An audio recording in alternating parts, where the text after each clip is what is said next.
आज इस क्लास में हम बाल विकास एवं शिक्षा शास्त्र अर्थात चाइल्ड डेवलपमेंट एंड पेडागोजी के टॉप 16 क्वेश्चन पढ़ने वाले हैं जो आपके एग्जाम पैटर्न पर है, जहां से आपको एग्जाम में प्रश्न देखने को जरूर मिलेंगे।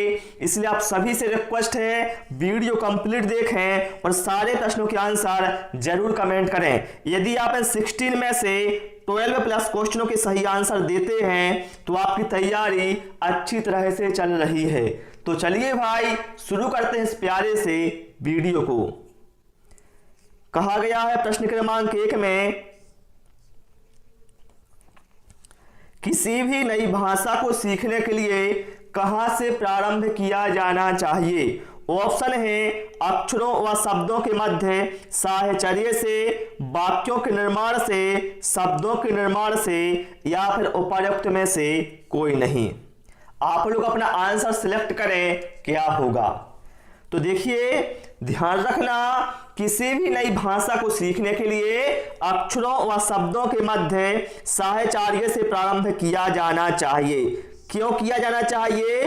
क्योंकि जो भाषा सीखने की जो प्रक्रिया है वह क्रमिक रूप से होती है। बालक पहले अक्षरों को, फिर शब्दों को और बाद में वाक्यों को सीखता है।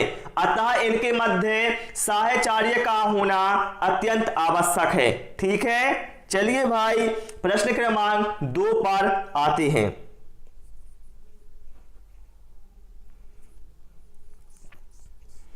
क्या कहा गया है यहां पर? समावेशीकरण की सफलता के लिए आवश्यक है।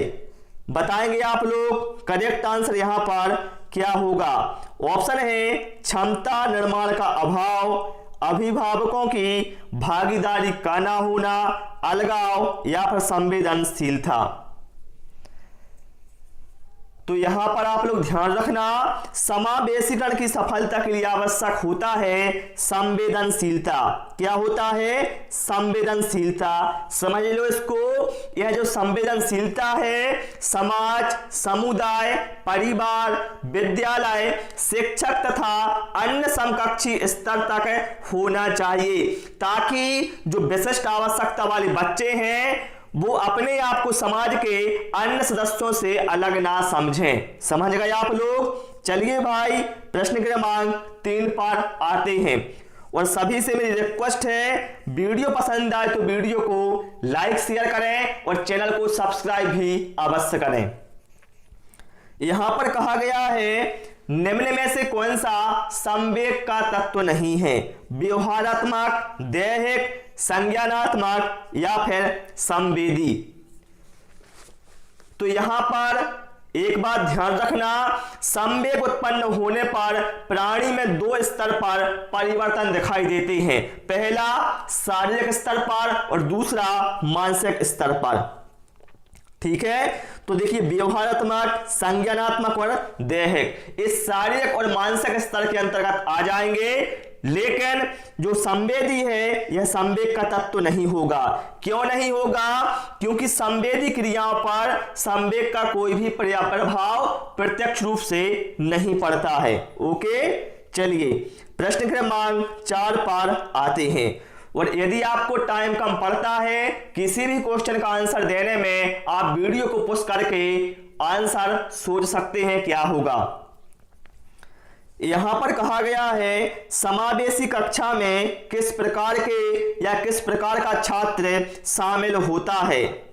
केवल विशिष्ट छात्र, सामान्य और विशिष्ट छात्र, केवल सामान्य छात्र, या फिर बहुभाषी और प्रतिभाशाली छात्र।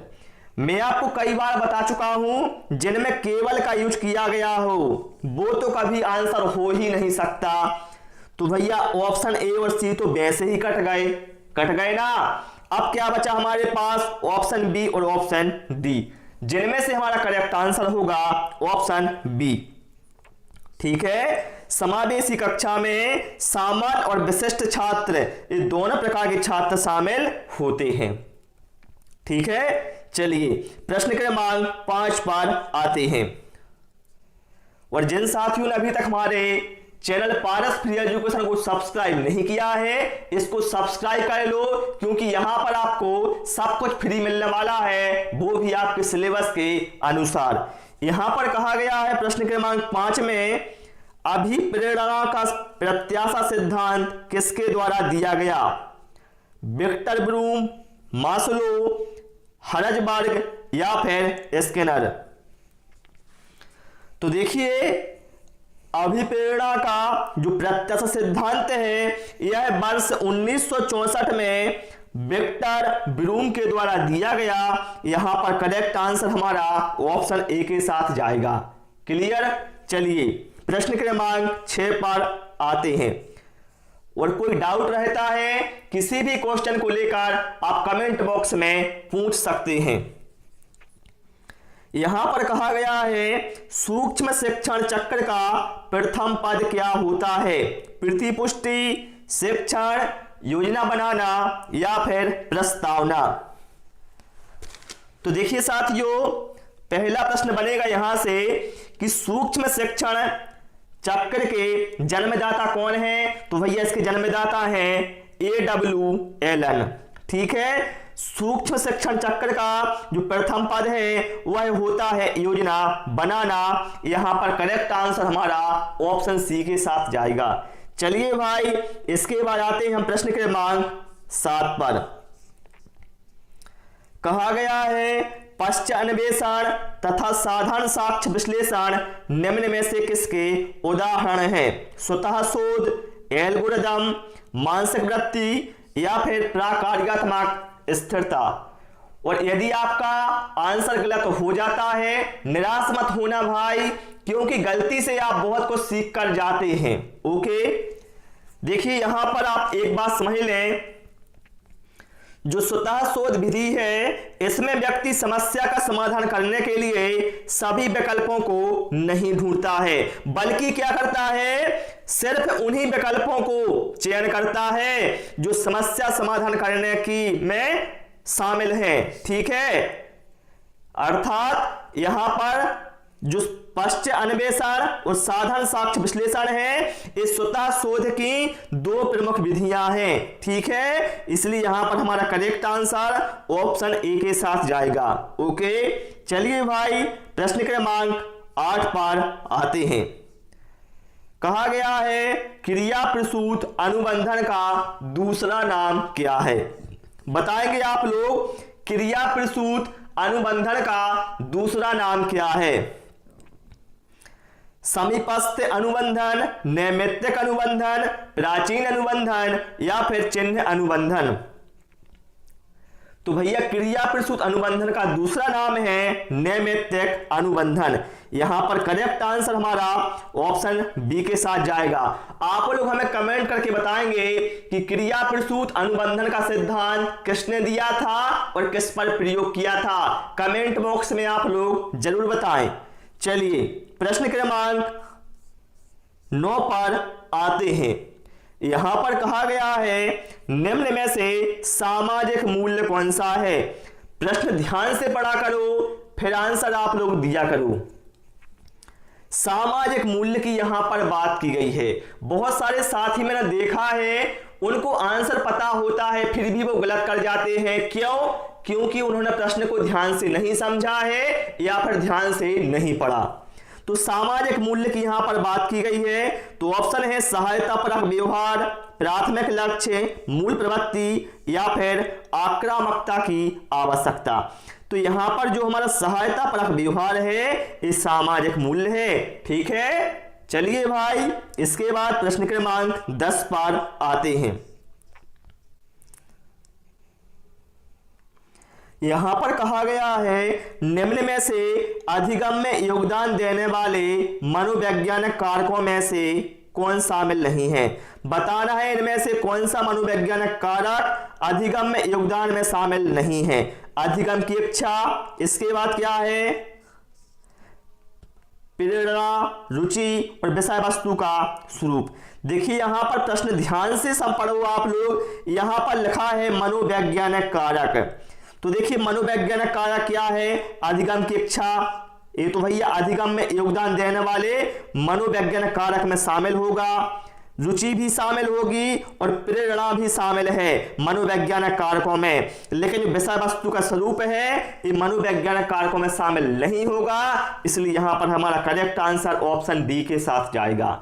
ठीक है, चलिए प्रश्न क्रमांक 11 पर आते हैं। निम्न में से कौन सी बाद की बाल अवस्था के बौद्धिक विकास की विशेषता नहीं है? प्रश्न ध्यान से समझना, बाद की बाल अवस्था की बात की गई है। ऑप्शन है भविष्य की योजना की सूझबूझ, विज्ञान की काल्पनिक कथाओं में अधिक रुचि, बढ़ती हुई तार्किक शक्ति या फिर काल्पनिक भयों का अंत। तो देखिए साथियों यहां पर क्या है, बाद की बाल अवस्था अर्थात किशोर अवस्था की यहां पर बात की गई है। तो भैया किशोर अवस्था की बौद्धिक विशेषता नहीं है कि भविष्य की योजना की सूझबूझ। क्यों नहीं है? क्योंकि किशोर अवस्था में बालक अपने भविष्य की योजनाओं के प्रति चिंतित रहता है, जिसके कारण वह तनाव में रहता है। तो भैया भविष्य की योजना की सूझबूझ की यहां पर बात हो ही नहीं सकती। तो यहां पर करेक्ट आंसर हमारा ऑप्शन ए के साथ जाएगा। ठीक है, चलिए प्रश्न क्रमांक 12 पर आते हैं। कहा गया है एक छात्र पढ़ रहा है, उसका नाम लेकर किसी ने उसे बुलाया। निम्न में से किस संवेदना के द्वारा वह छात्र अपनी अनुक्रिया व्यक्त करेगा? देखिए सीधा साधा यहां पर लॉजिक लगाओ आप लोग। यदि कोई छात्र पढ़ रहा है और मान लो किसी ने उसका नाम लेकर बुलाया, जैसे आपका नाम मोहन है और आपकी मां ने बुलाया कि मोहन, तो आप क्या करोगे? आप उसके बदले बोलोगे कि हाँ मां बोलिए क्या बोल रही हैं। मतलब क्या है, आप ध्वनि संवेदना के द्वारा अपनी अनुक्रिया व्यक्त करेंगे ना। यहां पर राइट आंसर हमारा ऑप्शन सी के साथ जाएगा।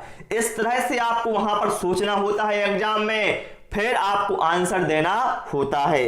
चलिए भाई इसके बाद आते हैं प्रश्न क्रमांक 13 पर। निम्न में से कौन सा शिक्षण का सूत्र नहीं है? सभी लोग यहां पर आंसर कमेंट करेंगे सारे प्रश्नों के, जिससे पता चले आपको कि आपकी तैयारी भाई कैसी है। सरल से कठिन की ओर, अनिश्चित से निश्चित की ओर, दृश्य से अदृश्य की ओर या फिर निगमन से आगमन की ओर। टाइम कम पड़ता है किसी भी को क्वेश्चन का आंसर देने में, वीडियो को पुश करके आप आंसर सोच सकते हैं। तो यहां पर निगमन से आगमन की ओर इस शिक्षण का सूत्र नहीं है, तो यही अपना करेक्ट आंसर हो जाएगा।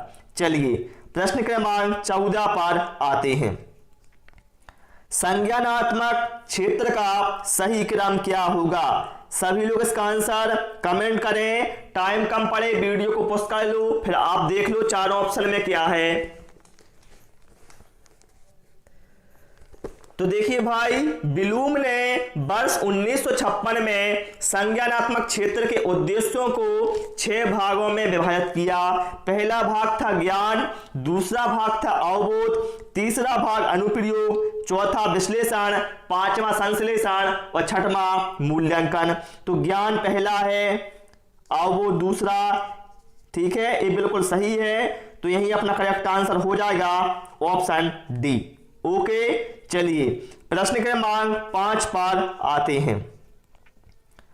कोहेलर यह सिद्ध करना चाहता था कि सीखना, बताएंगे आप लोग कोहेलर क्या सिद्ध करना चाहता था कि सीखना कैसा है? एक ऐसी स्थिति है जिसमें व्यक्ति पशु से श्रेष्ठ है, या फिर स्वायत्त यादरक्षक क्रिया है, संज्ञानात्मक संकार्य है, या फिर परिस्थिति के विभिन्न अंगों का प्रत्यक्षीकरण है। तो भैया कोहेलर यह सिद्ध करना चाहते थे कि सीखना एक संज्ञानात्मक संकार्य है।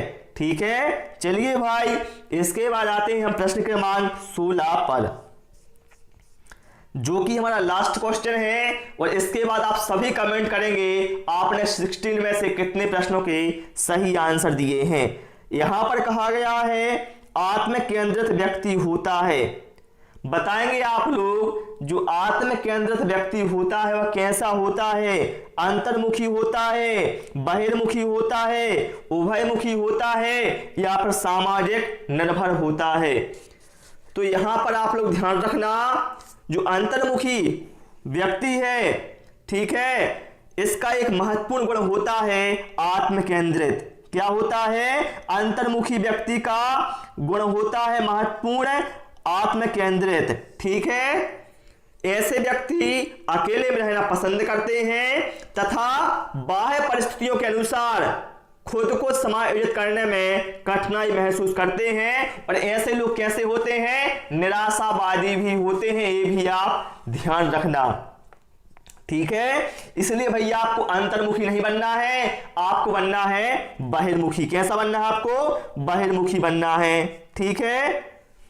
तो प्यारे साथियों, इस क्लास में इतना ही। आज हमने इतने ही प्रश्न इसमें इंक्लूड किए थे। आपको क्लास कैसी लगी और आपने कितना स्कोर किया 16 में से, वो आप हमें कमेंट करके अवश्य बताएं। क्लास पसंद आई हो सभी से रिक्वेस्ट है, वीडियो को लाइक करें, दोस्तों के साथ शेयर करें और नए नए वीडियो पाने के लिए चैनल को सब्सक्राइब करें। Thanks for watching this video.